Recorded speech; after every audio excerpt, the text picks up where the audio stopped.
buenos días. Soy Ulises Moreno Cruz, de la materia de procesos de construcción 1, segundo parcial. El día de hoy les voy a hablar del tema de la etapa creativa, etapa cuya fase veremos los planos, los tipos de planos. Por ejemplo, tenemos los planos de tuberías y los planos de estructuras. En planos de estructuras tenemos estos ejemplos.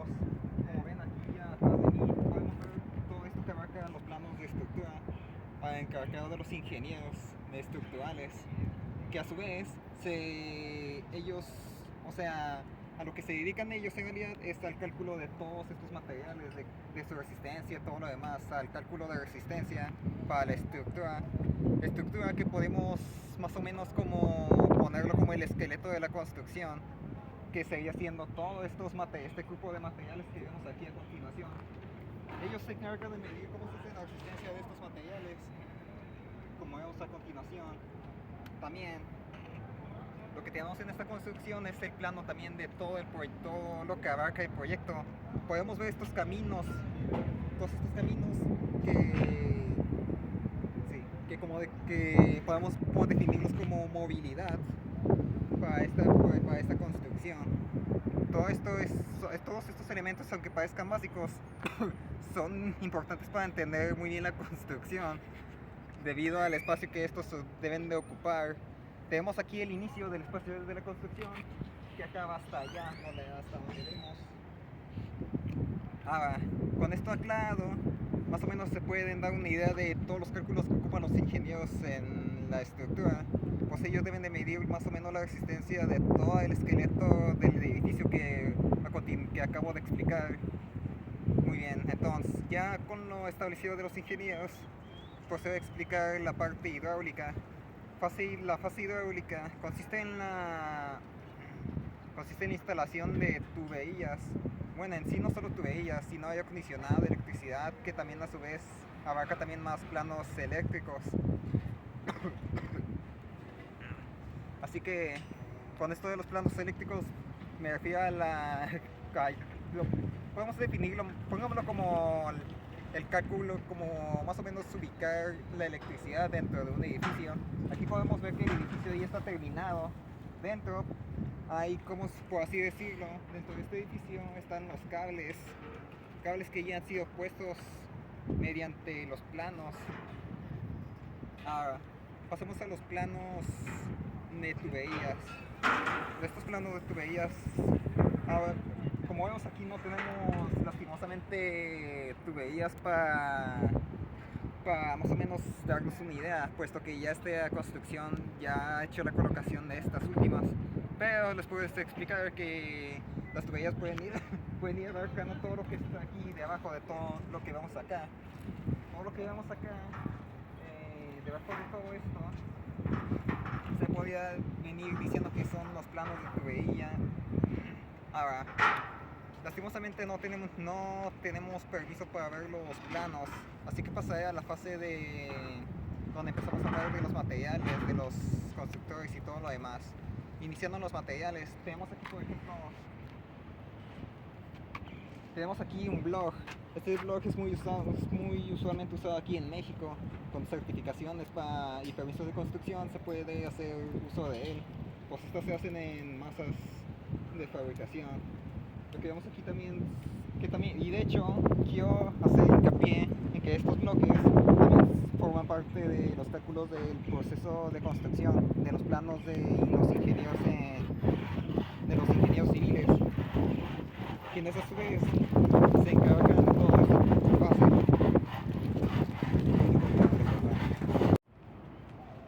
Entonces, ya con todo lo aclarado anteriormente, iniciamos con lo que es la definición de un proyecto arquitectónico.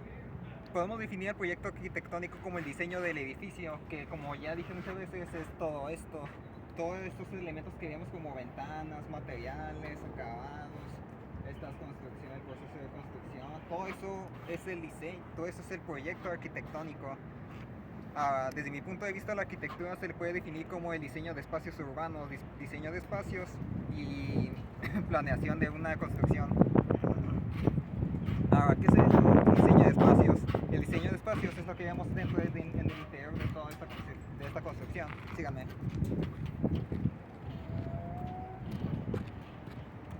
también en lo que vamos llegando al diseño de espacios, voy explicando lo que son los espacios, voy a explicar todo lo que es el proyecto ejecutivo. El proyecto ejecutivo es todo lo que abarca la ingeniería estructural, lo que abarcan los planos y los pasos a seguir en una construcción. Acá al lado, todo lo que vemos adentro, que cabe exactamente dentro de lo que es el espacio de un edificio. Todo lo que vemos aquí es el proceso, el proyecto ejecutivo, el diseño de interiores, todo eso se abarca en esta fase.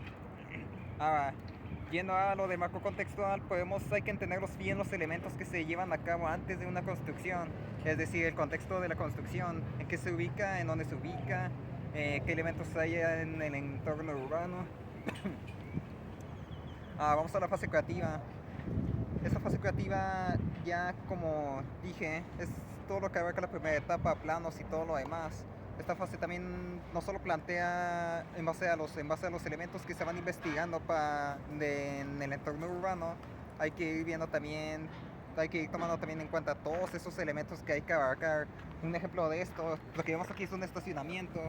Si hay un estacionamiento aquí en una universidad, hay que, ¿cómo se dice? Hay que tomar en cuenta eso para el diseño del edificio.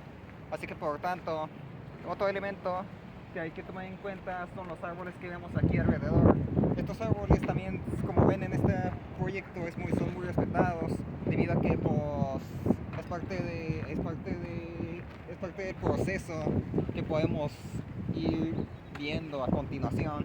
Aquí también vemos los materiales que se van a usar, materiales que aunque acá ya están desechados, se entiende que son usados también en la construcción. Con todo esto aclarado, podemos ir, consecuentemente con todo esto, vamos a la explicación de todos estos planos. Ya di la explicación de qué consiste. Ahora les voy a decir más o menos por dónde se ubican.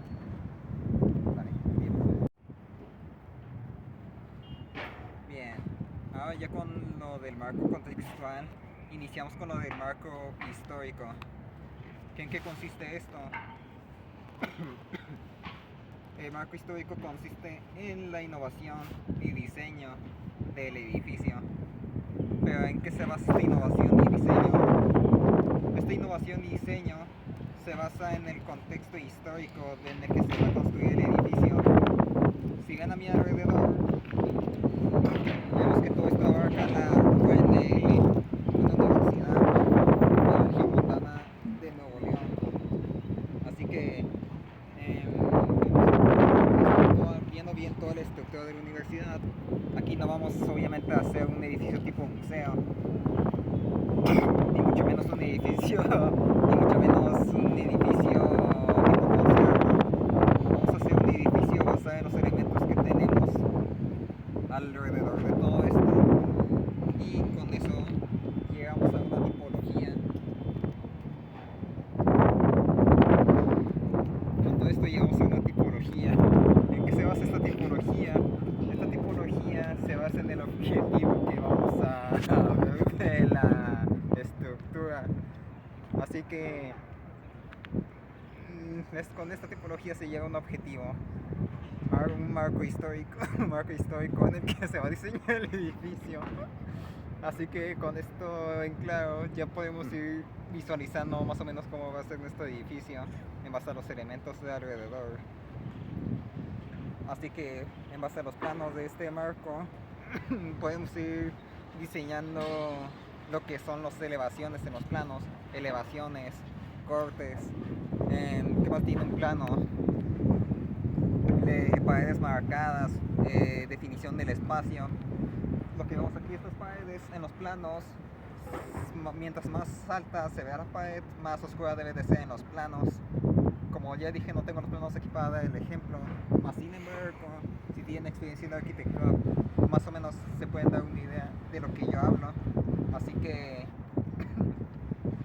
hablando de los elementos urbanos de alrededor, aquí por ejemplo, como ya había mencionado, tenemos el estacionamiento. Tenemos por aquí un ejemplo tenemos todo este espacio del estacionamiento.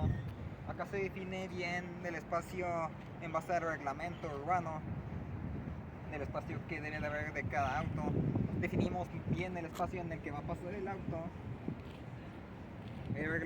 definimos bien las ventanas de allá, definimos bien los pisos que tenemos arriba y abajo. Claro, todo eso sigue el reglamento de seguridad para el albañil. Lamento, mi todo se está pasando mucho polvo. Así que cuando estén claros, seguimos ahora con el siguiente marco. Bien, ahora iniciamos ahora con el marco teórico conceptual. ¿En qué consiste? Esta parte consiste en qué nos vamos a basar para hacer la construcción. Es decir, se basa en los pasos a seguir para llegar a concluir este proyecto. Para esta fase no hemos visto nada a un manual, bueno, o sea, nada aún de materiales ni nada, ni entrando nada de eso, debido a que todo eso se ve en la etapa 2, que será en el siguiente video. Mientras tanto, hoy les voy a dar mi conclusión, y es que la conclusión ahora es que el arquitecto debe de hacer un proyecto. O sea, el arquitecto durante sus proyectos debe de dedicar, en base a sus conocimientos, debe de dedicarse a una investigación para llevar a cabo este edificio por mediante los marcos que les estoy hablando. Y en eso se basa el marco teórico conceptual. Se basa en los conceptos que se deben de usar para este tipo de proyectos. Ahora, sé que es muy básico ese marco, pero pues hay que seguir con el siguiente. Seguimos con el marco metodológico. Esos sí son más que nada los pasos a seguir en una obra, en un proyecto. Esos pasos que ya había nombrado en otra parte de los marcos. Así que para este marco se puede decir que es casi, no es lo mismo que los demás, pero se entiende. Ahora, hablemos de todos los reglamentos que se debe de seguir en una construcción. Para una construcción se ocupan permisos. Estos tipos de permisos deben de ser fotografía de la construcción. Permiso del arquitecto. El arquitecto debe de firmar un buen de documentos para obtener permisos para construir en una zona en base a los reglamentos que impone ya sea el país o los reglamentos internacionales. Antes de seguir, como dato curioso, quiero decir que una pendiente máxima debe de tener un 15% de inclinación. Esto lo podemos ver, como se dice, en elevación de calles, elevación donde pasan sillas de ruedas y todo lo demás. Con esta parte, bueno, siguiendo con lo que estaba explicando, el arquitecto debe de prestar atención también como había dicho bien, los permisos que, como dije, son fotografías, son los permisos para construcción, la carta más bien de la identificación del arquitecto, carta de poder que se debe de tramitar con el gobierno. Hay una institución que se especializa para eso. Por temas de privacidad no voy a nombrar. Así que sí, con esto concluimos el video del día de hoy, con todo lo que ya había explicado, llegando a la conclusión de que el arquitecto debe de tener sus pruebas de planos listos, las escalas, la definición de la escala que va a usar, ya sea la 1.20, 1.50, 1.75, 1.100, y en casos de un proyecto urbano más grande se usa una escala 1.200, 1.500, 1.400, etc. Pero en el caso de esta construcción se usa más que nada escalas de 1 a 100 para abajo. Así que con las escalas ya establecidas, ahora siguen las medidas, los cálculos y todo lo demás. Pero bueno, esa sería la conclusión de esta etapa, que es la etapa creativa, que en resumidas cuentas abarca los planos y todo el proceso de investigación que debe de hacer el arquitecto, la organización que se debe de establecer y para llegar a este tipo de fases. La siguiente fase que habla es en el siguiente video, o sea, la etapa de procesos constructivos. Pero con eso concluimos hoy. Gracias por su atención.